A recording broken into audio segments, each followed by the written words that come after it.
Aunty रगड़ base aunty क्या है? इस सुकून भरी जिंदगी में आप लोगों का स्वागत है। Hello, my name is Ramesh and you are watching my YouTube channel Ramesh vlogs. अक्सर आप लोगों को गांव में ऐसे लोग मिल जाएंगे जिन्होंने कुछ इस तरह से बोझा अपने कंधे पे उठा के रखा होता है। तो कहानी कुछ ऐसी है कि राशन खत्म हो गया था, इसलिए मैं चावल लाने के लिए कुछ राशन वाली जगह गया हुआ था। Good morning from this beautiful mountains. सुबह के अभी 9:30 हो के रखे हैं और आप लोगों को मैं बता दूं कि हमारे पहाड़ों में अभी काफ़ी अच्छी धूप खिल के रखी है। और सबसे अच्छी बात यह है कि सुबह शाम को यहाँ पे इतनी ज़्यादा गर्मी नहीं होती। दोपहर को थोड़ी बहुत गर्मी होती है, लेकिन सुबह शाम यहाँ पे काफ़ी ज़्यादा ठंड रहती है। तो वो सामने है अल्ट्राटेक की सीमेंट फैक्ट्री जो आप लोगों को दिख रही होगी। वो सामने है कटवौली धार बाबा बालकनाथ जी का मंदिर, और ये सामने है कांगरी धार जहाँ पे की सत श्री बाडू बड़ा देव जी का एक रूप विराजमान है। और आजकल वो रथ यात्रा पे निकले हुए हैं। तो अभी मैं हूँ अपने गाँव में, हम गाँव में ही रहते हैं, लेकिन आप लोगों को अपने गाँव की दिनचर्या, डेली लाइफस्टाइल किस तरह का होता है वो आप लोगों को बताने की कोशिश करेंगे। तो गर्मियों का दिन है, मेरी सबसे पहले सुबह ड्यूटी लगी है घड़ा साफ करने की। सबसे बड़ी प्रॉब्लम ये है कि जो घड़ा था ये पानी छोड़ता था, इसलिए हम लोगों ने इसको अंदर नहीं लगा के रखा। इसलिए हमने इसको घर के पिछवाड़े में एक गली जैसी है जहाँ पे हम लोगों ने रखा, क्योंकि यहाँ पे धूप नहीं पहुंचती, जिस वजह से पानी भी ठंडा रहता है। घड़े का पानी बहुत ज्यादा ठंडा रहता है, आप लोगों को मालूम ही होगा। अगर आप लोगों ने काफी टाइम पहले घड़े का पानी पिया होगा, कई लोगों ने तो घर में भी रखे होते हैं, आज भी रखते हैं, हम लोग भी घड़े का पानी मीठा होता है। तो ये वो घड़ा जिसमें कि हम लोग पानी रखते हैं। पहले क्या दिक्कत थी इसमें, मैं आप लोगों को बताता हूँ। इससे ना पानी निकलता था, जब भी हम इसको पानी डालते तो कहीं से पानी निकल रहा था। लेकिन फिर हमने एक टेक्निक अपनाई, यहाँ पे व्हाइट सीमेंट था जो कि हम लोगों ने टाइल में लगा के रखा था। फिर हम लोगों ने इसमें व्हाइट सीमेंट पूरी चारों तरफ लगा दिया, ये आप चेक कर सकते हैं। एंड अब ये पानी नहीं छोड़ता और काफी ठंडा पानी भी होता है। फिलहाल मैं इसको साफ करने जा रहा हूँ, इस पानी को बाहर फेंक देता हूँ। 1 या 2 दिन बाद घड़े को साफ करना बहुत ज़रूरी है। अगर नहीं करेंगे तो फिर इसमें शैवाल जैसा लग जाता है। इसे लगता तो नहीं है, लेकिन फिर भी साफ़ सफाई रखनी पड़ती है, वरना इससे थोड़ी बहुत घड़े की स्मेल आना शुरू हो जाती है। इसलिए हम लोग क्या करते हैं कि जब भी 1-2 दिन बाद इसको साफ़ कर देते हैं। और मैं अगर आप लोगों को बात बताऊँ ना, फ्रिज बहुत नुकसानदायक है। ठंडा पानी ज़रूर मिलेगा, लेकिन नुकसान बहुत ज़्यादा करेगा। घड़ा थोड़ा टाइम लगेगा ठंडे होने के लिए, लेकिन नुकसान बिल्कुल भी नहीं करेगा, ये आप लोग भी जानते हैं।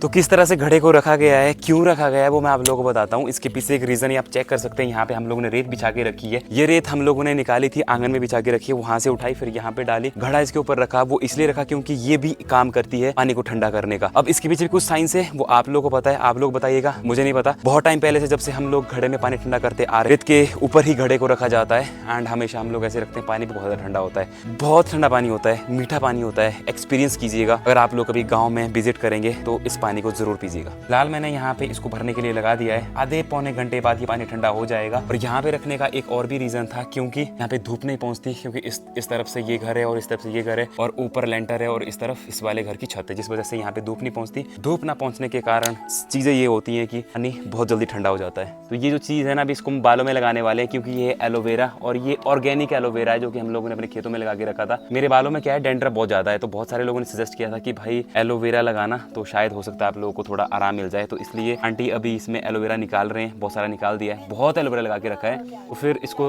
तो अब इसको मैं बालों में लगाऊंगा, आंटी लगाएंगे इसको मेरे बालों में। सैनी बीच में से चली गई। ये एलोवेरा मेरे खेतों में लगता है, खुद का ऑर्गेनिक एलोवेरा है। एंड अभी इसको हमने जो जितना भी इसमें एलोवेरा होता है वो निकाल दिया। अब इसको बालों में लगाएंगे, क्योंकि इससे डैंड्रफ खत्म होता है। कुछ बकरे वहाँ पे हैं और 2 बकरे यहाँ पे। ये गद्दी ब्रीड है। तो इन बकरों को यहाँ बांधा जाएगा, क्योंकि क्या है कि अब ये एक दूसरे को मारने लग जाते हैं, इसलिए हम लोगों ने इनको बांध के रखा है। लेकिन पहले जब हमारे यहाँ पे बहुत ज़्यादा बकरियाँ करती थी तो सब इकट्ठी रहती थी, लेकिन अब क्या है कि अलग अलग जगह से आए होते हैं, तो फिर ये एक दूसरे को मारना शुरू कर देते हैं। इसलिए हम लोगों ने ये स्पेशली इनको बांधने का काम किया है, वरना यहाँ पे बकरियाँ खुली रहा करती थी। ये बहुत समय पहले, बहुत टाइम पहले, कुछ सालों पहले हमारे यहाँ पे बकरियाँ बहुत ज़्यादा हुआ करती थी, 40, 45, 50। अम्मा उस टाइम पे ग्वाड़े जाया करती थी। कितनी बकरियाँ थी अम्मा? मेरे थे 2 दो नहीं, सबसे पहले जब स्टार्टिंग की थी। कितनी है? 50 होंगी नहीं, सबसे ज़्यादा बकरियाँ कितनी हुई? सबसे ज़्यादा बकरियाँ कब हुई? कितनी बकरियाँ सबसे ज़्यादा? वो सब एक जाती हुई 60 होंगे। 60? हाँ, सीधा अब घटते घटते घटते घटते फिर 40, फिर नहीं 20 30 बेची थी फिर। 32 लास्ट है ना? 32 बकरियाँ हमारे पास लास्ट बची थी, जब तक मतलब मुझे ध्यान था। 32 बकरियाँ, हम लोग भी 35 40 के पास तो मैं भी पहुँचा हूँ। तो अब प्रोसेस शुरू हो चुका है एलोवेरा लगाने का, ताकि ये डैंड्रफ खत्म हो जाए। वैसे इसको कम से कम 2 से 3 बार तो लगाना ही पड़ेगा, लेकिन फर्स्ट टाइम ट्राई करते हैं। अगर थोड़ा कम हुआ फिर से लगाएंगे, वरना फिर लास्ट ऑप्शन डॉक्टर के पास जाने का ही बच गया है। क्योंकि नींबू लगाने को बोला वो भी लगा लिया, खट्टा लगाने को बोला वो भी लगा लिया, लस्सी लगाने को बोला वो भी लगा लिया, फिर कुछ देसी नुस्खे थे वो भी लगा लिए, बस अब बचा है एलोवेरा। तो एलोवेरा लगा रहे हैं, नींबू भी है तो इसमें प्लस नींबू भी ऐड है। शुद्ध ऑर्गेनिक एलोवेरा सीधा खेत से निकाला और सीधा सर में लगा दिया। आंटी डाउन ये डला है, डीप लाया बड़ा बारी, क्योंकि डेंड्रफ ना यहाँ से यहाँ पहुँच गया, यहाँ पहुँच गया। ओके, सो शाम के बज रहे हैं 5 और अभी हम लोग जा रहे हैं पशु छोड़ने के लिए जंगल तक, क्योंकि सुबह शाम इनको छोड़ा जाता है, क्योंकि दोपहर को बहुत ज़्यादा धूप होती है। तो अभी धूप कुल मिला के उड़ी गई है, तो अभी इनको यहाँ से छोड़ा जाएगा। 2 बैल हैं, 2 गाय और एक छोटी सी बच्ची, जिनको छोड़ूंगा मैं और जंगल में छोड़ दूंगा, फिर वापिस से खुद दिया जाते हैं। सबसे अच्छी बात हम लोगों के पशुओं की ये है कि इनको बस छोड़ दीजिए आप जंगल में, जंगल हमारे यहाँ पे खुला है, तो ये वापस अपने आप आ जाते हैं और अपने आप चले भी जाएंगे जंगल के लिए। चल निकल, चले। ये अपना एक बैल, दूसरा बैल निकलने वाला है, चले।